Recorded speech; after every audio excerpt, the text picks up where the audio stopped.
किसकी सरकार बनेगी? कांग्रेस की बना दी। मुद्दा तो यही रहेगा जी, रोजगारी बेरोजगारी का ज़्यादा। 80 करोड़ लोगों को राशन मिल रहा है, तो 80 करोड़ गरीब हैं इस देश में? नहीं है, गरीब नहीं है, तो 80 करोड़ को दिखा दिया गया है। रोजगार तो है नहीं है। अपनी चुनावी यात्रा में आप पहुंचे हैं कुरुक्षेत्र के शाहबाद विधानसभा क्षेत्र में और गांव है रतनगढ़। जो बीजेपी से कैंडिडेट हैं वो हैं सुभाष कलसाना और कांग्रेस से हैं रामकरण। पहले जेजेपी से ये विधायक हुआ करते थे, लेकिन अब पाला बदल करके कांग्रेस में आ गए हैं। यहाँ पर काफ़ी लोग जमा हैं, उनसे जानने की कोशिश करते हैं कि यहाँ पर क्या माहौल है। क्या माहौल है यहाँ काड़े का जिसका माहौल है जी। बीजेपी और कांग्रेस का माहौल है। दोनों में आमने सामने की लड़ाई है। हाँ जी, आमने सामने। अच्छा, मैं देख रहा हूँ कि हरियाणा में बहुत सारे विधानसभा सीटों पर निर्दलीय भी काफ़ी मायने रख रहे हैं, बहुत इंपॉर्टेंट हो गए। तो क्या यहाँ पर भी कोई ऐसा आज़ाद उम्मीदवार है जो दोनों को चुनौती पेश कर रहा है? नहीं जी, हाँ ऐसा कोई नहीं है। यहाँ पे आमने सामने की टक्कर है। सामने की टक्कर है दोनों की। अच्छा, हाँ, दोनों की टक्कर है। तो रामकरण जब यहाँ से विधायक थे तो क्या इलाके में उन्होंने काम किया? आप लोग के बीच आते जाते रहे, ऐसा कुछ रहा कि नहीं रहा? जो कुछ ही विधायक थे, आते भी थे, जाते। काम उम किया कि नहीं किया? काम किया है, पर जो उम्मीद थी वो नहीं हो पाया। वो नहीं हो पाया। हाँ। तो यदि उनको वोट मिलेगा तो सिर्फ इस वजह से कि वो कांग्रेस में चले गए? देखो जी, पार्टी की अपनी अपनी वो है। हाँ। वोट तो चाहे बीजेपी हो चाहे कांग्रेस हो। क्या लग रहा है हरियाणा में किसकी सरकार बनेगी? कांग्रेस की बना दीजिए। कांग्रेस। कांग्रेस। तो ये बताइए कि तीन जो बड़े मुद्दे थे, किसानों का आंदोलन, बालकों यानी नौजवानों को रोजगार और महंगाई, इस विधानसभा चुनाव में मुद्दे बन रहे हैं कि नहीं बन रहे हैं? मुद्दे कौन बंद कर देगा? किसी के पास ही तक तो है नहीं। क्या बोल रहे सर? किसमें मुकाबला है?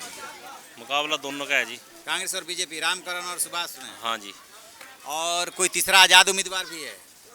आज़ाद उम्मीदवार कोई नहीं है जी। और अच्छा, हाँ जी। यहाँ जो कार्यक्रम हो रहा था ये भी तो चुनाव लड़ रहे हैं। और चुनाव तो सारी पार्टियों का है जी लड़ने का तो जी। हाँ हाँ बिल्कुल। हाँ, तो इनकी भी कुछ है मजबूती की, ऐसे ही है? बस ले ही जाएंगे अपने हिस्से का, जो भी इनका मिलेगा जी। अपने हिस्से का जो होगा। हाँ। अच्छा, ये बताइए कि बीजेपी के राज में बालकों को, नौजवानों को रोजगार मिला है कि नहीं? कोई नहीं मिला जी। कुछ नहीं मिला ना। तो अब की बार मुद्दा क्या बन रहा है विधानसभा चुनाव में? मुद्दा तो यही रहेगा जी, अपना रोजगार बेरोजगारी का ज़्यादा। बेरोजगारी का। और किसानों वाला मुद्दा जो आंदोलन किसानों वाला मुद्दा रहेगा जी। रहेगा। हाँ, रहेगा और रहेगा। महंगाई? महंगाई का तो है ही, आपको तो पता ही है सारा उसमें। हाँ। क्यों भाई साहब, आप क्या कह रहे हो? क्या चुनावी माहौल है यहाँ का? यहाँ का चुनावी माहौल तो है जी, त्रिकोणा मुकाबला है जी। किसमें किसमें?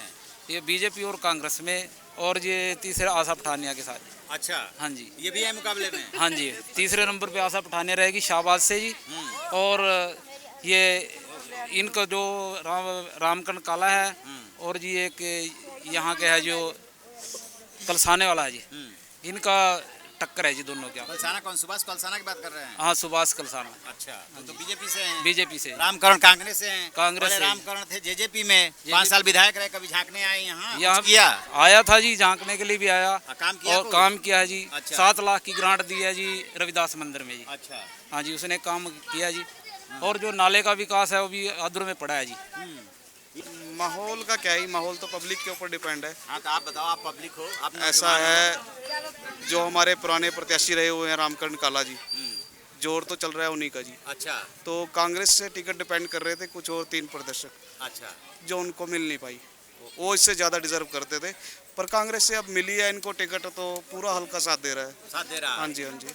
किसानी दम पे लगा लीजिए कि किसानों से पूरा ये एरिया है ना, जो ये सारा किसानी है। अच्छा। तो बीजेपी के खिलाफ है, मान लो कुछ गलतियां हैं या मान लो उनके दिल में रोष है, कांग्रेस का पूरा साथ देने की तैयारी है इनकी। अच्छा, एक बात बताइए, कांग्रेस और बीजेपी दोनों ने घोषणा पत्र जारी कर दिया है अपना चुनाव का। हाँ जी। कांग्रेस कह रही कि अब की बार हम सत्ता में आ गए ना, तो एक तो एमएसपी गारंटी कानून बना देंगे, और दूसरा वो कह रही है ना कि नौकरियां बहुत देंगे। तीसरा कह रही है कि 3000 से जो है हम सीधे 6000 पेंशन कर देंगे, 500 में सिलेंडर नहीं। कांग्रेस कह रही है, मैं कांग्रेस का गिना रहा हूँ आपको, तो महिलाओं को जो है पैसा देंगे। ये क्या आप लोग को इस बात पे भरोसा हो रही है कि इसके लिए पैसा आएगा कहाँ से? देखो, ये चीज़ें चुनाव के लिए फ्रॉड फैलाई जाती हैं।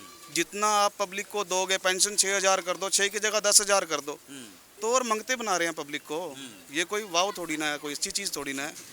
कुछ उनके लिए इन्वायरमेंट करो, उनके जॉब वगैरह कुछ जैसी जिसकी रिक्वायरमेंट है वो उठाओ।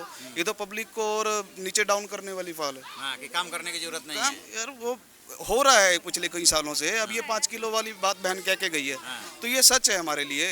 ये BPL दे के हम जो क्या लगा रहे हो आप? 80 करोड़ लोगों को राशन मिल रहा और नीचे डाउन है, कर तो रहे हो। 80 करोड़ गरीब हैं इस देश में? नहीं है गरीब, नहीं है। तो 80 करोड़ को दिखा दिया गया है। यही नहीं, निठल्ला भी बना रहे हो, काम करने की निठल्ला जरूरत तो नहीं है। वो बना दिया ना। रोजगार की क्या स्थिति है? रोजगार तो है नहीं है जी मेरे को। नहीं है। आप क्या करते हो? मैं बेल्ला घूम रहा जी, हैं? बेल्ला घूम रहा बेला घूम रहे हो? कुछ तो करते बीकॉम हो। कर रखी थी, छोड़ दी बीच में ही। अच्छा, कोई कंपटीशन वगैरह दिया? कंपटीशन तो दिए थे जी। अच्छा, हाँ जी, पर बने नहीं, काम नहीं बने तो जी। ये बीजेपी दावा कर रही है बिना खर्ची बिना पर्ची हमने बहुत सारे नौजवानों को रोजगार। बीजेपी ने तो कुछ नहीं दिया और हम तो रोजगार बेरोजगार बना दिए उनको। अच्छा, और ऐसा ना खुल का बात कर, क्या दिक्कत है? बड़ा पेज है, कोई छोटी मोटी चीज थोड़ी है। कुछ तो कर रहे होंगे, कुछ नहीं कर रहे कुछ नहीं करा बीजेपी ने तो। 3 अटेम्प्ट की इसने तैयारी कर ली है, बड़ा भाई हूँ मैं इसका। 3 अटेम्प्ट की इसने तैयारी कर चुका है, बीकॉम क्लियर है। 3 बार पेपर लीक होने की वजह से अब उम्र निकली जा रही है, 24 का हो गया ये। असली मुद्दा है कि पेपर ले। हो जाएगा, कौन सा फॉर्म भरेगा? देखिए, ये असली मुद्दा है कि नौजवानों को रोजगार नहीं है। चाहे आप लाख कुछ भी कह लीजिए, नौजवानों के पास रोजगार नहीं है और इसको लेकर के बहुत परेशान है। इसमें भी सबसे बड़ी जो परेशानी उभरी है, चाहे उत्तर प्रदेश, हरियाणा, मध्य प्रदेश, राजस्थान, कोई भी राज्य हो, कि पेपर कराना है, यानी कि एग्जाम कराना एक चुनौती बन गया है। पेपर लीक होता है, नौजवानों का भविष्य खराब होता है। किसानों के MSP दावा किया जा रहा है, वायदा किया जा रहा है, कितना फुलफिल होगा देखने वाली बात होगी। 5 तारीख को जब मतदान होगा और 8 को नतीजे आएंगे, तब पता चलेगा कि लोगों का जो आक्रोश है वो किस रूप में फूटा है। Thank you.